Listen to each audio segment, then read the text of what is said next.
Hi hello నమస్తే అండి. అస్సలం వాలేకుమ్. వెల్కమ్ టు పర్వీన్ ఛానల్ అండి. 216 అండి. ఇవాళ నైట్కి నేను పెరుగు గారి వేస్తున్నానండి.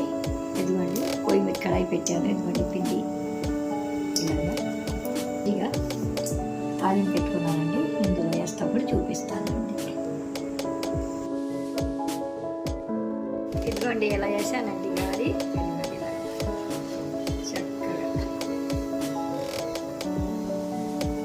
ఇదిగోండి ఇందాక పెరుగు వడ వేస్తున్నానని చెప్పాను కదండి. పెరుగు గారి వేస్తున్నానని చెప్పాను కదండి. ఇదిగోండి ఇలా ఉంటుందండి. చూడండి ఇలా ఇలా వేసుకుంటే చక్కగా ఇలా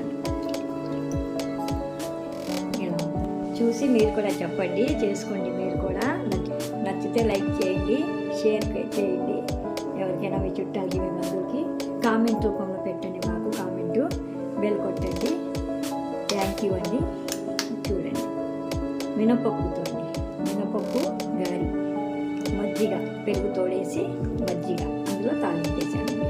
ఇదేనండి. కావాలంటే దానిమ్మ గింజలు కూడా వేసుకోవచ్చండి. వెరైటీగా బాగుంటుంది. తీయగా పుల్లగా ఉంటుందండి. గారి పెరుగులో వేసుకుంటే చక్కగా చూడండి ఎంత కలర్ఫుల్గా ఉందో. పిల్లలు కూడా తొందరగా తినేస్తారండి. అబ్బో చాలా బాగుంది అనేసి. చూడండి. గుడ్ నైట్ అండి.